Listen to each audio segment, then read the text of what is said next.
폴란드에 있는 중앙교육청 건물 한 회의장에 수십 명의 외국인 여성들이 한국행 항공권을 손에 들고는 화를 내고 있습니다. 그녀들은 모두 부당한 대우라며 소리를 지르고 있지만 몇몇 외국인 여성들의 표정은 오히려 밝아 보이는데요. 그런데 바로 그때 한 한국인 중년 남성이 들어오더니 회의실 중앙으로 나가 프레젠테이션을 시작합니다. 소란스러웠던 회의장은 일시에 조용해지고 심지어 화를 내던 몇몇 여성들은 한국인 남성의 말이 끝나기 무섭게 여행 가방을 챙겨 밖으로 뛰쳐나가고 마는데요. 과연 폴란드 교육청 소속 외국인 여성들과 한국인 남성에게는 무슨 일이 있었던 것일까요? 안녕하세요. 저는 폴란드의 중앙교육청에서 교사협회의 운영을 담당하고 있는 드보라 릴리라고 합니다. 약 5년 전부터 고등학교 교사직에서 물러나 폴란드 교사협회의 총괄 운영을 담당하고 있는 저는 얼마 전 폴란드 교육청장의 지시로 교사협회 전체를 해체하고 말았는데요. 교육청장님께서는 어려워진 폴란드의 경제 문제로 학교나 기관에서 근무하고 있는 폴란드 교사들의 60%를 강제 해고했고 저에게도 교사협회 단체를 해체하라며 압박을 주셨습니다. 한순간에 500여 명이 넘는 교사 인원들을 책임져야 했던 저는 약 한 달여의 고민 끝에 협회 인원들에게 교사 자격증을 활용할 수 있는 한국에서의 재취업을 제안했는데요. 실제로 제가 운영했던 교사협회는 한국의 몇몇 중학교나 고등학교들에서 원어민 교사를 요청했을 때 곧바로 지원할 수 있는 체계를 갖추고 있었기에 저는 협회 인원들을 불러 모아 한국으로의 단체 취업 이민을 적극 제안하고 나섰습니다. 하지만 대부분의 교사들은 왜 굳이 후진국인 한국으로 가야 되냐면서 오히려 저에게 화를 냈고 결국 저는 아주 극소수의 인원들과 함께 한국으로의 재취업 이민을 떠날 수밖에 없었는데요. 사실 저는 한국이 꽤 살기 좋고 선진국이라는 사실은 알고 있었지만 저 또한 유선상이 아닌 처음 한국에서의 단기 이민 시도에 많은 걱정이 되었던 것은 사실입니다. 그런데 놀랍게도 교사협회 인원들과 함께 한국에 도착한 바로 그 순간 저는 모든 걱정을 싸그리 날려버릴 수 있었는데요. 저의 한국 취업 이민 제안에 반신반의했던 협회 소속 교사들도 한국의 인천공항을 마주하자 한국이 이렇게 쾌적한 공항을 가진 기술력의 나라였냐면서 깜짝 놀라는 반응을 보였고 심지어 한국인보다 외국인이 더 많이 보이는 인천공항 입국 심사장의 모습에 한국으로 오기를 정말 잘했다면서 난리를 치기 시작했습니다. 사실 해외 취업에 있어서 큰 걱정은 되지 않았으나 혹시나 폴란드보다 생활 환경이 열악하고 후진국처럼 느껴지면 어쩌지라는 고민이 제일 컸었던 협회 소속 인원들은 폴란드의 공항은 비교조차 되지 않는 빠른 입국 심사, 기술력과 쾌적함을 갖춘 인천공항의 모습에 이미 한국에 빠져버린 것 같았죠.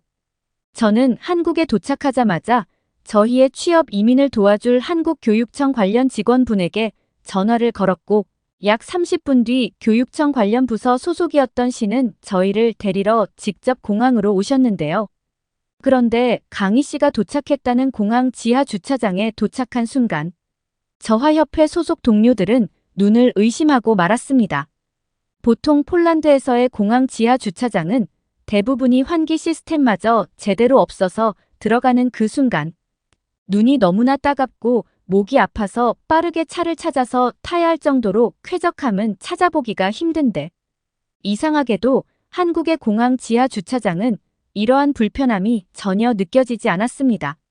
다른 협회 소속 동료들도 항상 폴란드에서의 공항 주차장을 들어갈 때 손수건으로 입을 막고 차를 타러 갔는데 한국은 그럴 필요가 없다면서 너무나 신기해했고 별것 아닌 사소한 편리함이었으나 폴란드와는 너무나 다른 인천공항 지하 주차장 인프라에 벌써 기분이 좋아지더군요. 그런데 저는 폴란드에서처럼 똑같이 공항 지하 주차장의 입구에서부터 강 씨의 차량 번호를 찾기 위해 협회 인원들과 주차되어 있는 자동차의 번호판을 하나하나 확인해 나가고 있었는데 갑자기 강희 씨의 전화가 오더니 저희에게 대체 뭐 하고 있냐면서 황당한 반응을 보였습니다.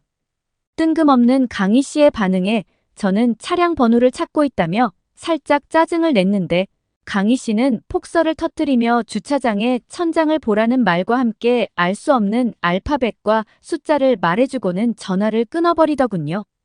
강희 씨의 말이 이해가 되지 않았던 저는 협회 소속 인원들과 지하 주차장의 천장을 올려다보았고 그곳에는 폴란드에서의 지하 주차장에서는 단 한 번도 경험할 수 없었던 빈자리, 알림 시스템과 다양한 알파벳과 숫자들이 적혀 있었습니다.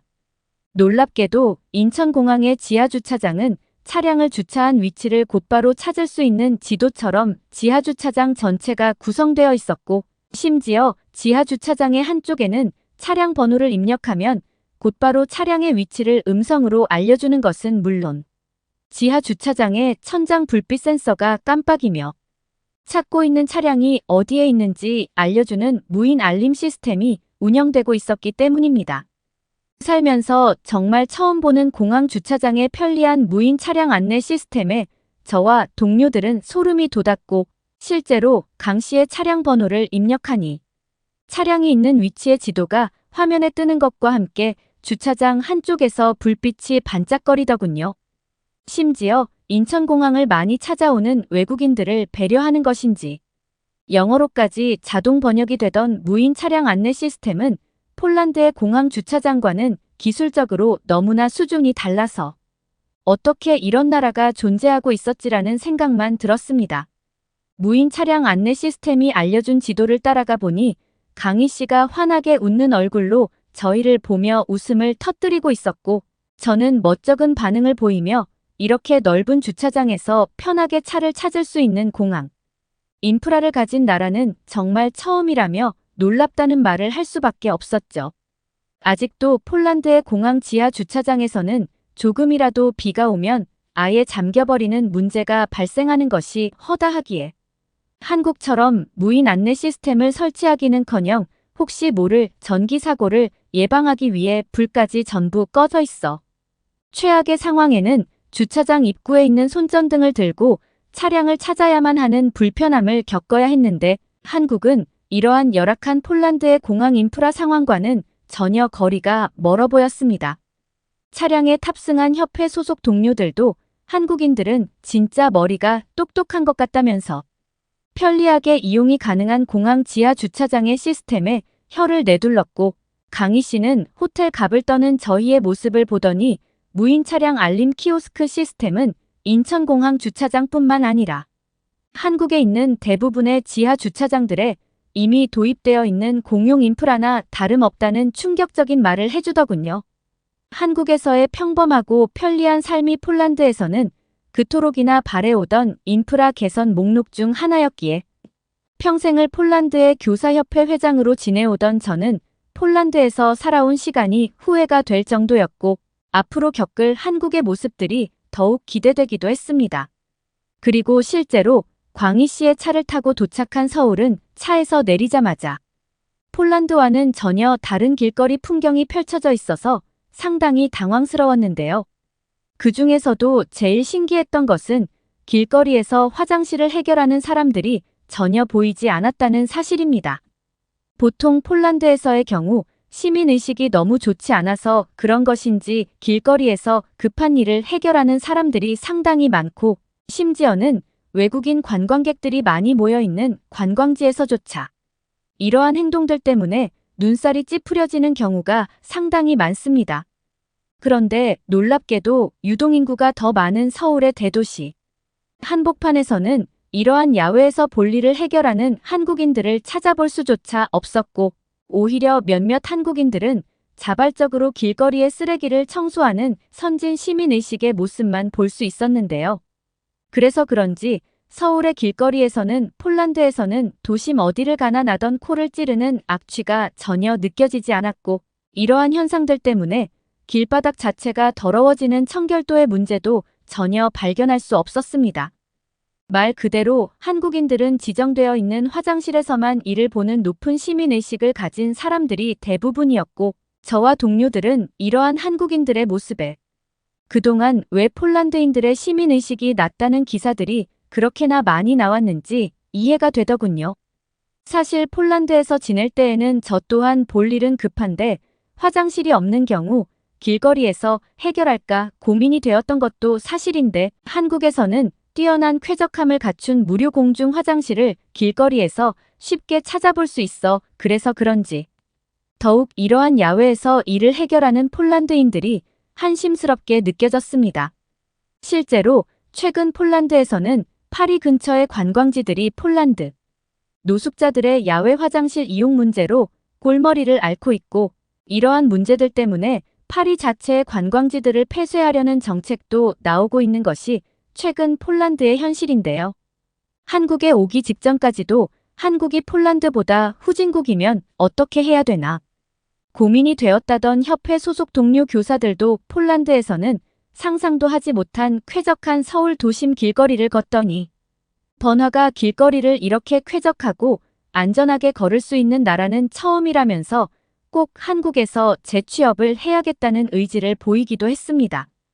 강희 씨는 폴란드의 야외 화장실 문제를 듣더니 한국인들은 청결이나 위생에서 다른 나라들보다 훨씬 높은 시민의식과 지식 수준을 갖추고 있다면서 그러한 부분에 있어서는 전혀 걱정할 필요가 없다고 했고 실제로 길거리의 한국인들은 공중 화장실조차 깨끗하게 사용하는 높은 시민의식을 가진 사람들이 대부분이었죠.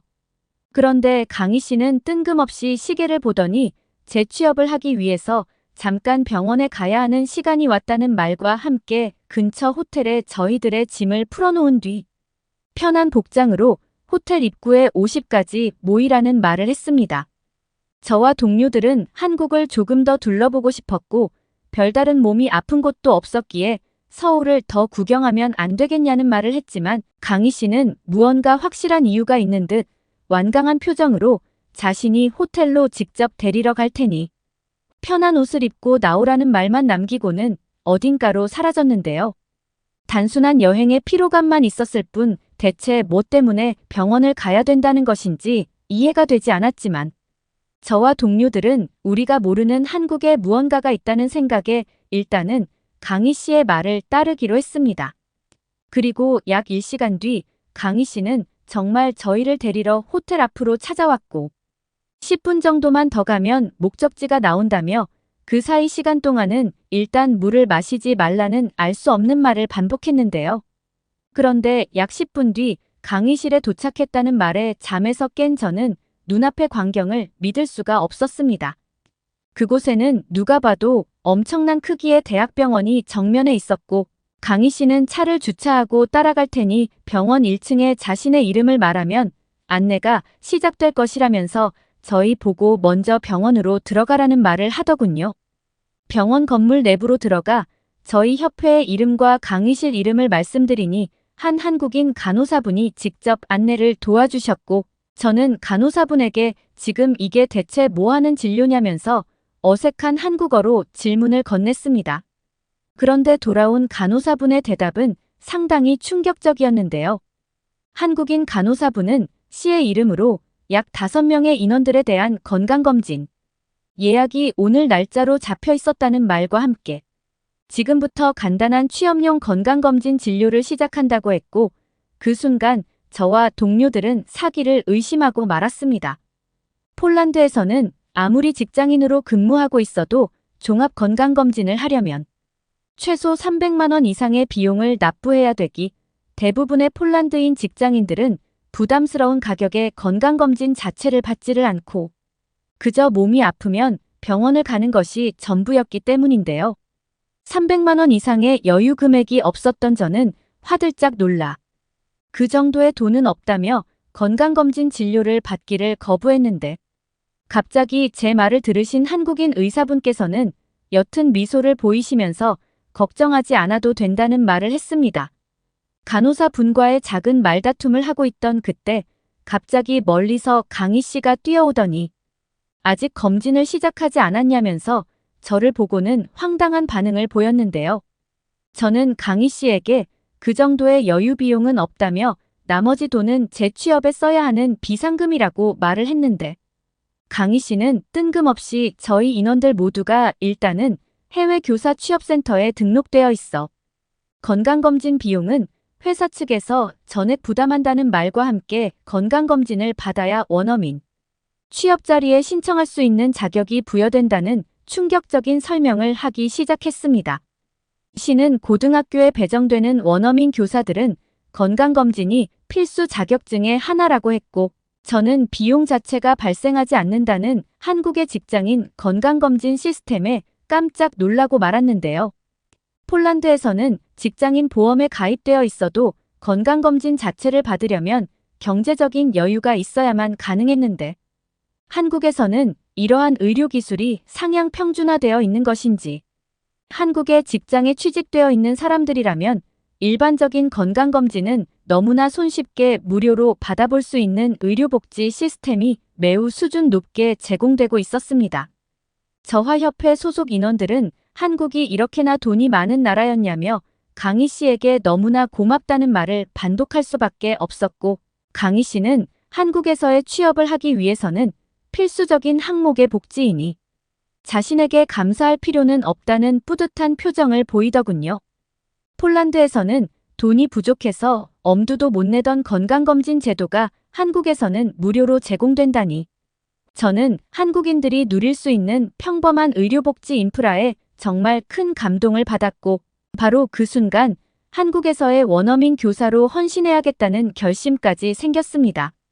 살면서 처음 받아본 한국에서의 건강검진은 기본적인 건강검진이기는 했지만 저도 모르던 갑상선의 문제를 알 수 있게 해줬고, 다른 건강 관련 부분에서의 현재 상황도 알 수 있어서 너무나 좋았습니다.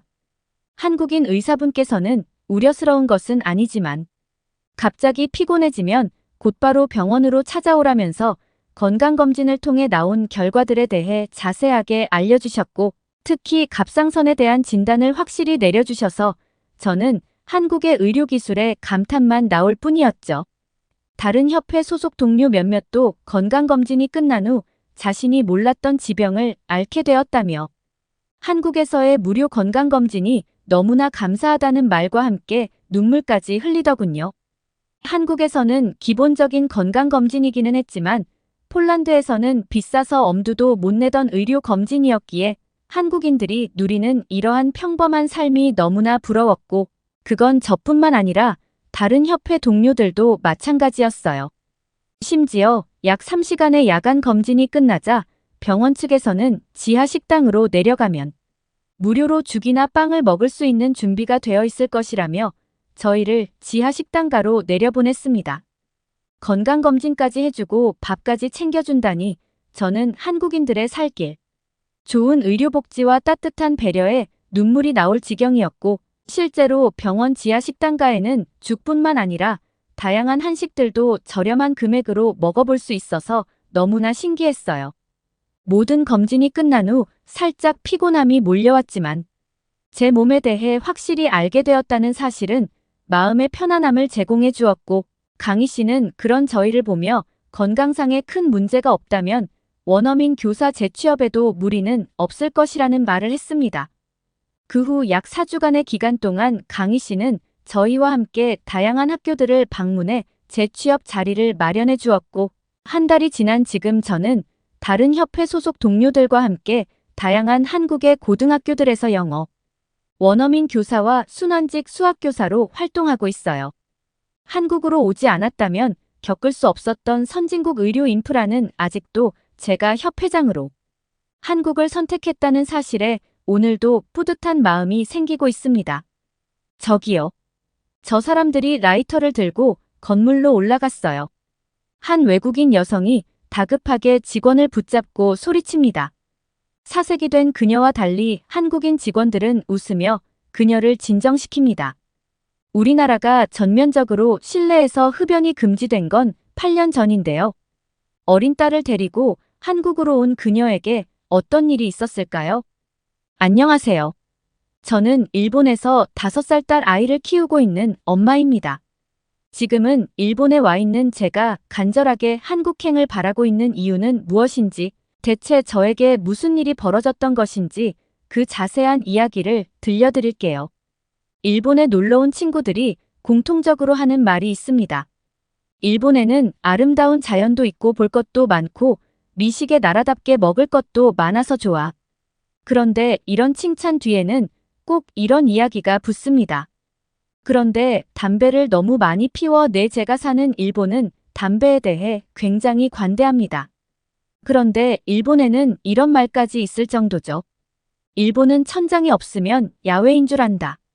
얼마나 흡연에 관대한지 이제 조금 감이 오시나요? 기차 플랫폼에서 기차를 기다리고 있으면 어김없이 담배 냄새가 풍겨옵니다. 기차철도 아래를 보면 사람들이 버린 담배꽁초가 수두룩하죠. 솔직히 저도 처음엔 이런 상황을 심각하게 여기지 않았어요. 그도 그럴 게 저는 일본에서 나고 자란 일본 사람이니까요.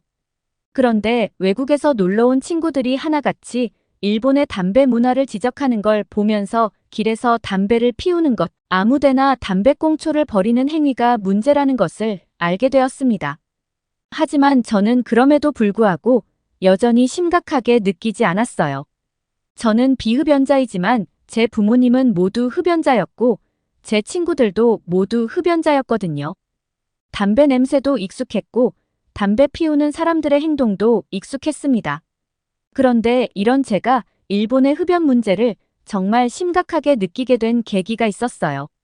바로 제 딸 마리의 출산이었죠. 한 가지 깜짝 놀랄 이야기를 해드릴까? 일본에서는 유모차를 끌면서 담배 피우는 엄마들이 정말 많습니다. 부부가 나란히 걸어가면서 담배 피우는 모습도 심심치 않게 찾아볼 수 있습니다. 이뿐만인가요? 아이들이 길을 지나가는데도 어른들은 신경도 쓰지 않은 채 담배를 피우죠. 이런 문화에서 자라왔으니 아이들도 자연스럽게 일찍이 담배를 배우게 되는 것입니다. 악순환의 연속이죠. 저도 그렇게 자랐기 때문에 제 딸 마리가 태어난 직후엔 아이가 나고 자란 환경에 큰 관심을 두지 않았습니다. 담배는 일본에서 일상에 녹아든 존재였으니까요. 그런데 전 의사에게 청천벽력 같은 소식을 듣게 되었습니다. 바로 마리의 기관지가 좋지 않다는 것이었어요. 선천적으로 마리의 폐는 기능이 매우 약했고 아마 평생 관리를 하며 살아야 할 것이라는 말을 했습니다. 그러면서 한 가지 당부를 하더군요. 마리 어머님은 혹시 담배를 피우시나요? 아니요. 그럼 혹시 마리의 아버님은요? 남편은 피는데요. 무슨 문제가 있나요? 의사는 제 눈을 바라보며 말했습니다. 담배 냄새는 기관지에 매우 안 좋은 영향을 끼칩니다. 특히 어린아이들에게는 더더욱이요. 무엇보다 마리는 기관지가 약하기 때문에 더욱 조심하셔야 해요. 저는 놀라운 마음을 감추지 못했습니다. 저는 담배가 그렇게 해로울 줄은 몰랐어요. 아니, 직접 피는 것도 아닌데 위험한 건가요? 의사는 고개를 끄덕이며 대답했죠. 직접 피우는 것만큼 담배 연기도 해롭습니다. 마리 아버님 몸에 묻은 니코틴마저도 아이에게 나쁜 영향을 끼칠 거예요. 저는 이 놀라운 사실을 남편에게 전했습니다. 남편은 절망했어요. 첫 번째 이유는 마리의 기관지가 안 좋다는 것이었고, 두 번째 이유는 담배가 그렇게 안 좋다는 것을 이제야 알았다는 것입니다. 안 좋다는 건 알고 있었지만 이 정도로 안 좋을 거라고 생각하지 못했어. 마지막 이유는 거의 평생을 함께 해왔던 담배를 끊어야 한다는 것이었죠. 남편은 담배를 끊기 어려워했지만 기어이 금연에 성공했습니다. 여전히 한 번씩 생각난다고 하더라고요.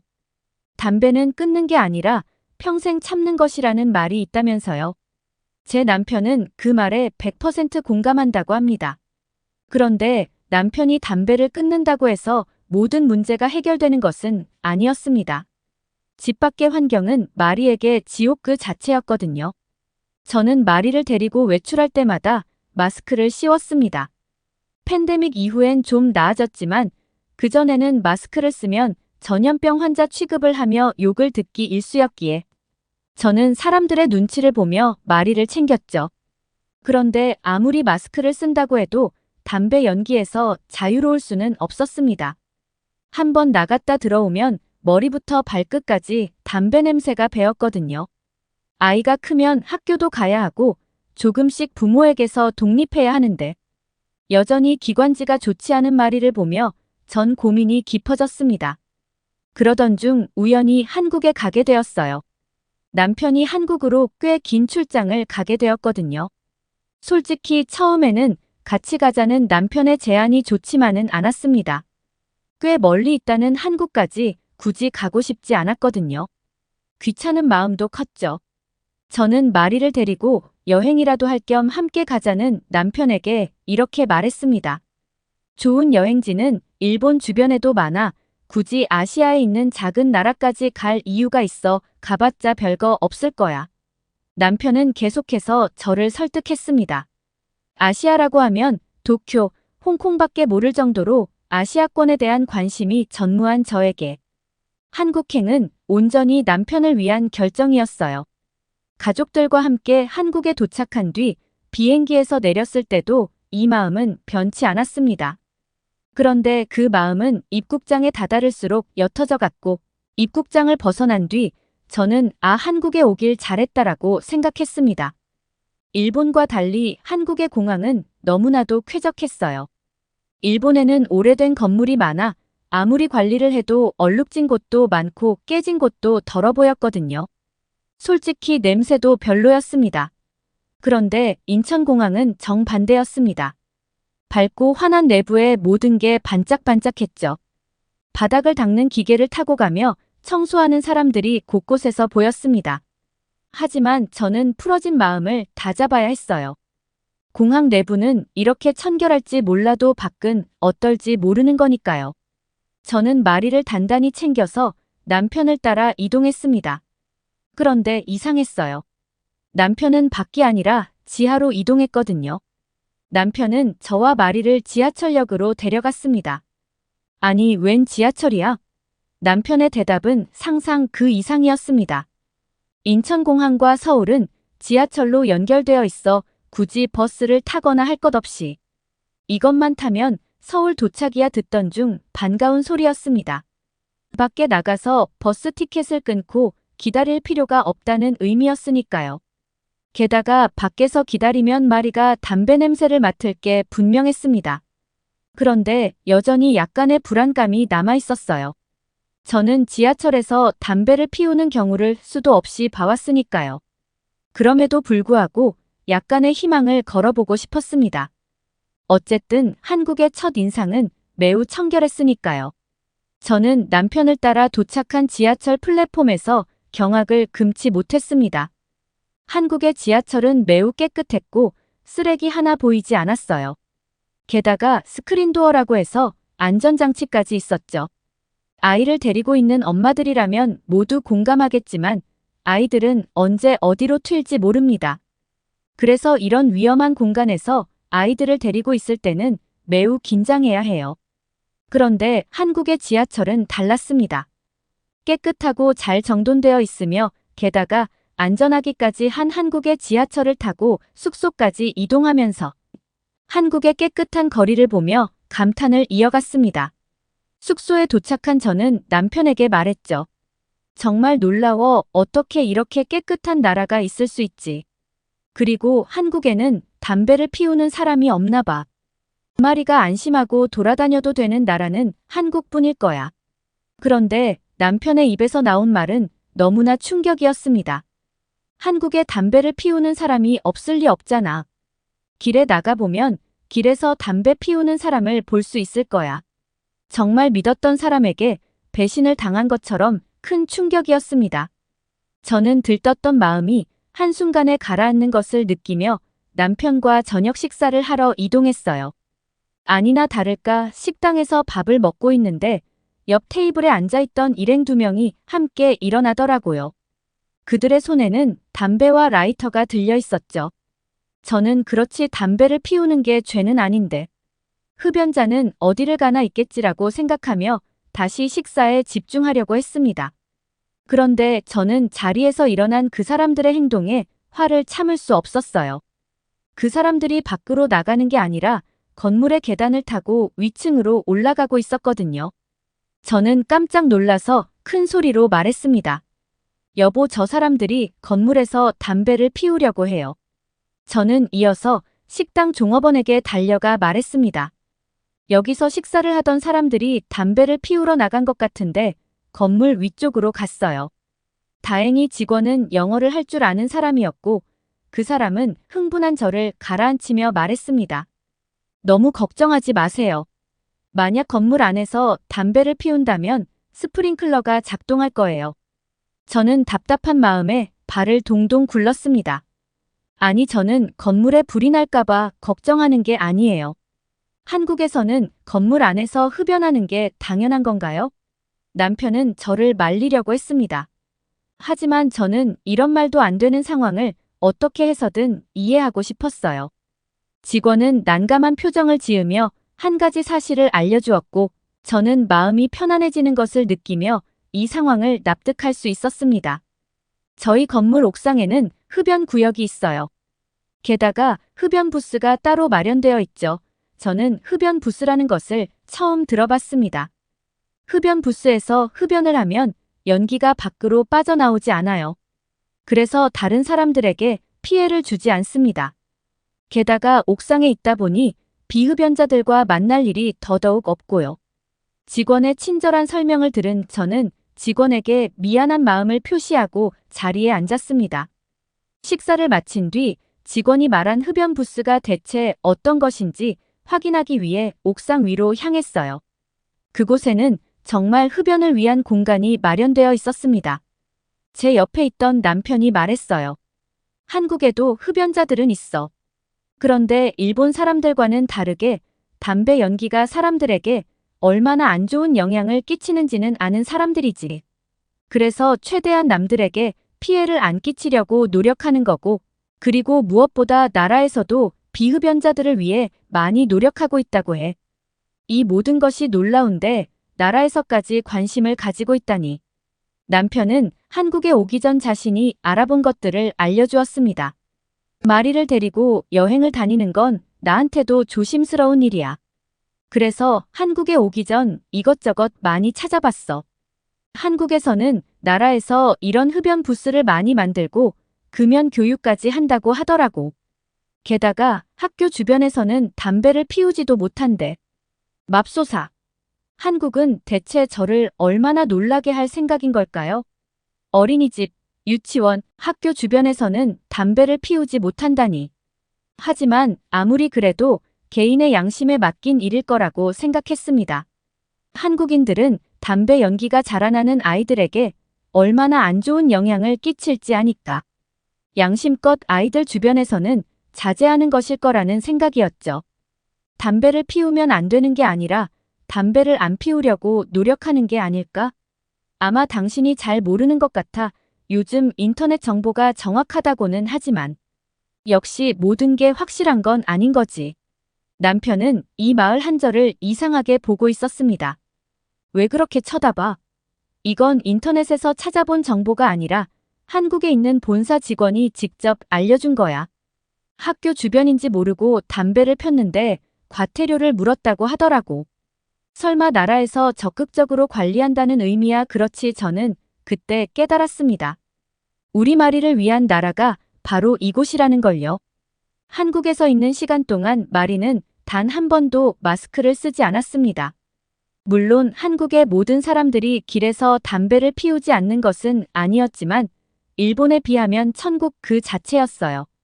왜냐하면 아주 멀리서도 아이가 있는 것을 보면 담배를 끄고 자리를 피했기 때문입니다. 저는 그런 사람들의 배려에 정말이지 감격할 수밖에 없었습니다. 제가 감동받은 것은 이뿐만이 아니었어요. 저희 가족이 한국에 있는 동안 한국 사람들은 저희 가족을 매우 따뜻하게 대해주었습니다. 일본에서와 달리 자유롭게 길을 뛰어다니는 마리는 그 어느 때보다도 밝고 활기찼습니다.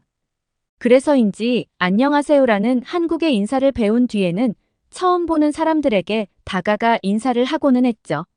저는 한국인들이 외국 아이의 갑작스러운 인사를 불편해할 것이라고 생각해서 마리를 급하게 떼어내려고 했지만 한국 사람들은 그런 마리를 사랑스럽게 바라봐주고 함께 인사를 해주었습니다. 그중 몇 사람은 주머니나 가방을 뒤져 사탕 같은 간식을 쥐어주기도 했죠. 기관지가 좋지 않아서 외부 활동조차 제대로 하지 못했던 마리에게 한국에서의 생활은 꿈만 같았을 것입니다. 일본에 돌아온 저는 남편에게 강력하게 주장했어요. 회사 근무지를 시골로 옮기던지 아니면 한국으로 가자라고요. 물론 제가 진짜 가고 싶은 곳은 한국이지만요. 한국에 가고 싶은 이유가 꼭 흡연 문화 때문만은 아닙니다. 한국에서 느꼈던 한국인들의 따스함, 청결함, 편리하고 빠른 인프라 등 수많은 이유가 있죠. 정말 하고 싶은 말인데 다 적지 못해 아쉬울 따름입니다. 이 기회를 빌어 저희 가족에게 행복한 기억을 심어준 한국과 모든 한국분들에게 감사의 인사를 전하고 싶습니다. 정말 정말 감사합니다. 여러분 언젠간 한국에서 만날 날을 기약할게요. 해외여행은 현대인들에게 있어 꼭 한 번은 경험해보고 싶고 힐링 이유로 많이들 찾고 있습니다. 물론 새로운 문화를 접할 수 있고 다양한 국적의 사람들을 만나볼 수 있는 유일한 방법이기도 하기 때문인데요. 자신이 나고 자란 나라에서는 경험하지 못했던 것들을 새롭게 경험해 볼 수 있기 때문입니다. 물론 해외여행을 하는 모든 사람에게 다른 나라에서의 경험이 긍정적인 것은 아닙니다. 기대를 안고 간 나라가 생각만큼 좋지 않거나 혹은 환상이 깨지거나 사진으로 봤을 때보다 경치가 좋지 않고 관광객을 향한 매너도 기대 이하라면 좋은 감정으로 시작한 여행이 기분이 안 좋게 될 수도 있죠. 이렇게 다양한 일들을 해외여행 중에 겪게 됩니다. 그럼 과연 반대로 외국인이 한국에 와서 느끼는 놀라운 경험에는 어떤 것들이 있을까요? 외국인이 한국에서 한 장면을 보고서 해외 커뮤니티에 글을 올리면서 외국인들의 놀라움과 동시에 분노를 일으켰습니다. 해당 글은 다름 아닌 한국의 초등학생과 관련된 글인데요. 한국인에게는 대체 이게 왜 이상한 건지 이해가 힘들지만 대부분의 나라에서는 절대 해서는 안 되는 행동 중 하나라고 합니다. 글의 주제는 하교하는 한국 초등학생이 스마트폰을 들고 길을 걷고 있었어라는 내용으로 옛날에는 핸드폰이 고가였기 때문에 대부분의 부모님들은 적어도 초등학교 고학년 정도의 나이는 되어야 핸드폰을 손에 쥐어줬습니다. 하지만 이것도 일반적인 것이 아니고 중학교나 고등학교에 들어간 뒤에 구매해주는 과정도 심심찮게 볼 수 있었는데요. 하지만 지금은 저가폰이 많고 유치원 때부터 스마트폰을 접하게 되어 초등학교에서 핸드폰이 없거나 스마트폰을 다룰 줄 모르면 소외되는 상황까지 발생한다고 합니다. 또 맞벌이 부부가 많아지면서 어쩔 수 없이 핸드폰을 사주는 경우도 발생합니다. 그래서 요즘에는 초등학교 저학년도 핸드폰을 들고 있는 경우가 대부분인 상황이죠. 물론 학업에 방해가 된다는 이유나 중독될 수 있다는 등의 이유로 일부러 구매 시기를 늦추는 부모님들도 있습니다. 그런데 해외에서는 어른들도 길에서 스마트폰을 들고 걸어다니는 건 매우 위험한 행동이라고 합니다. 심지어 초등학생이 길에서 아무렇지 않게 스마트폰을 들고 걷는 것을 한국에서 처음 본 외국인들은 비겁할 수밖에 없는데요. 차 안에서 스마트폰을 들고 차 밖으로 손을 내밀자 계속해서 사람들이 스마트폰을 훔쳐가려고 하는 상황. 카페 테이블에 잠깐 놔두고 자리에서 일어나 메뉴판을 보러 갔더니 사라져 있는 상황. 설문조사를 가장에서 주인의 시야를 뺏고 주머니에서 스마트폰을 훔쳐가는 등 이런 수많은 상황들은 이미 유튜브에 수백 개의 영상이 있을 정도로 해외 치안과 한국 치안이 얼마나 차이가 나는지 알 수 있습니다. 그렇기 때문에 한국에서 초등학생이 스마트폰을 들고 길을 걷는 것을 본 외국인이 깜짝 놀라 글까지 작성한 것으로 보이는데요. 그래서도 당황한 게 보일 정도인데 어떤 내용인지 확인해 보겠습니다. 안녕하세요. 저는 영국에 살고 있는 모에나라고 합니다. 현재 저는 한국으로의 여행을 떠나 서울에 있는 중입니다. 한국에 와서 인천공항에 도착했을 때부터 입을 다물지 못할 만큼 한국 공항의 웅장함에 놀라버렸지만 지금 제가 보고 있는 이 상황도 너무나 놀란 나머지 여러분들에게 묻고 싶어 글을 쓰게 되었어요. 제가 방금 어떤 상황을 목격했는지 아마 들으시면 깜짝 놀라실 거예요. 8살 정도로 보이는 어린아이가 가방을 메고 스마트폰을 보면서 길을 걷고 있었어요. 이 상황이 이해가 되시나요? 어떻게 8살 아이가 스마트폰을 보면서 길을 걷고 있을 수가 있죠? 처음에는 어릴 때 성장이 멈춰버린 어른이거나 주변에 부모님이 같이 있을 거라고 생각했지만 이 아이는 분명 혼자 길을 걷고 있는 것이었어요. 저는 아이가 너무 걱정돼서 조금 떨어져서 5분 정도를 함께 걸어갔어요. 하지만 저는 서울의 길을 모르기 때문에 이 아이를 따라가는데 한계가 있었고 아이에게는 미안하지만 중간에 제가 가야 하는 목적지로 돌아가야만 했죠. 아니 근데 제가 가야 하는 목적지로 돌아가고 있는데 또 다른 아이가 있었어요. 그것도 한두 명이 아니고 여러 명의 아이들이 말이죠. 여러 명의 아이들이 각자의 손에 든 스마트폰으로 무언가를 하며 길거리를 가고 있었습니다. 한국은 도대체 뭐 하는 나라인지 순간 멍해졌습니다. 한국이란 나라는 북한 때문에 위험한 나라 아니었나요? 언제 전쟁이 터질지도 모르는 이런 상황 속에서 아이들이 혼자 길을 다닌다고요. 한국은 이런 상황이 일반적인 것인지 궁금했습니다.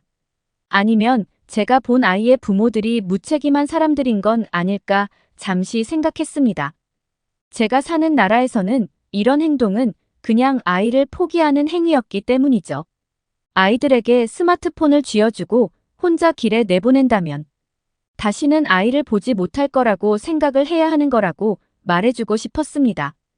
한국의 치안이 좋다는 이야기는 한국 여행을 오기 전에 듣기는 했지만 이 정도일 거라고는 전혀 예상하지 못했죠. 왜냐하면 한국은 언제 공격할지 모르는 북과 가장 가까운 나라니까. 사람들이 기본적으로 예민하고 공격적인 성향이 강할 거라고 생각을 했습니다. 저는 지금도 그 아이가 혹시 잘못된 것은 아닌지, 부모의 방치로 인해 위험한 선택을 하고 있는 것은 아닌지 너무 걱정이 돼요. 혹시 한국에 대해서 잘 알고 있거나 살고 있는 사람이라면 이것이 일반적인 상황인지 특이한 상황인지 누가 좀 알려주세요. 제가 너무 혼란스러워서. 그러니까요. 내용은 여기까지인데요. 역시나 이 흥미로운 주제에 많은 코멘트들이 달렸습니다. 그럼 해당 주제에 대한 반응 한번 살펴보겠습니다. 거짓말 좀 하지 마. 이 말이 사실이면 그냥 대한민국의 아동 인권은 심각한 문제가 있는 거야. 핸드폰까지 손에 쥐어주는 건 그냥 부모가 종용하는 상황 아니야. 내 눈으로 직접 보기 전까지 믿지 못하겠어.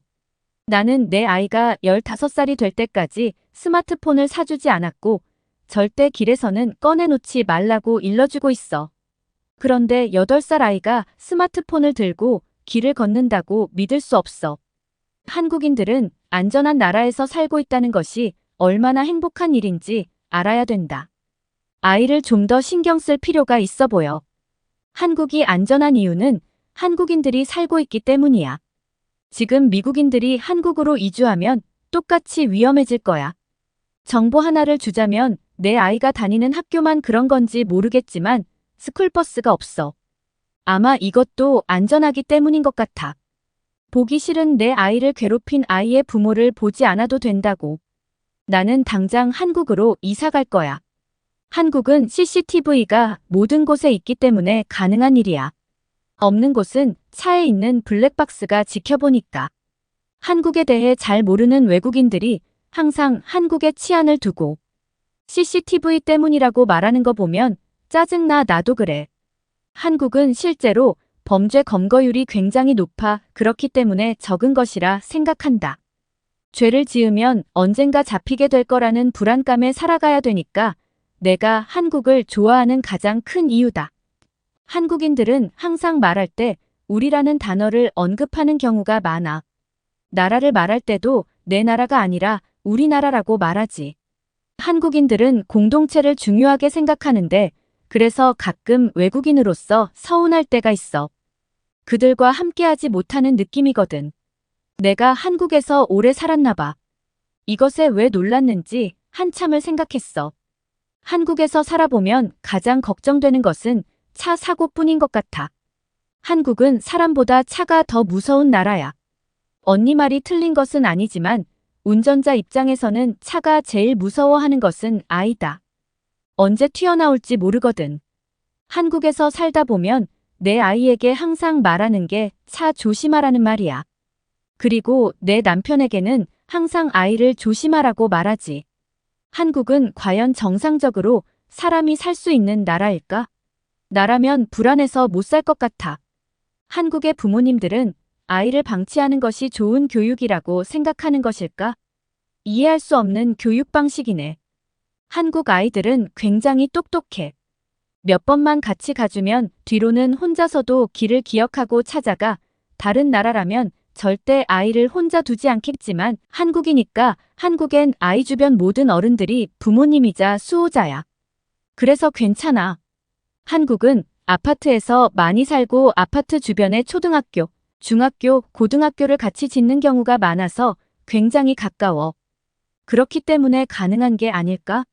한국인들이 아이에게 좀 더 다정하게 대해줬으면 좋겠어. 어릴 때부터 방치하니 방치하는 게 아니야. 그만큼 안전하기 때문에 가능한 거지. 아시아 나라들은 모두 한국과 같을까? 중국이나 일본도 한국과 같은지 궁금해. 아무래도 한국보다 더 부유한 나라니까. 한국인 남편과 결혼해. 10살 아이가 있어. 너가 치안이 안 좋은 나라에서 자랐다면 충분히 그렇게 이해할 수 있을 것 같아. 그리고 내 아이는 나와 같이 등교하는 것을 9살 때부터 거부했어. 그래서 혼자 등교하고 학교하고 있어. 심지어 학원까지 혼자서 다녀오고 있어. 맞아. 다른 부모님들도 아이와 같이 등교한다면 나는 고집 부려서라도 아이와 함께 등교하고 싶지만 다른 아이의 부모님들은 안 오더라고. 나는 너무 걱정돼서 몰래 따라가 봤지만 한국은 그럴 필요가 없는 나라라는 거야. 학교에 부모가 오는 경우는 아이가 사고를 쳤거나 그 반대이거나. 그래서 한국은 오히려 학교에 부모가 있는 것을 좋게 안 보는 것 같아. 오히려 한국인들이 아이를 혼자 등교시키지 못하는 우리를 보고 놀라겠지. 같은 지구에서 살아도 다른 게 너무 신기하네.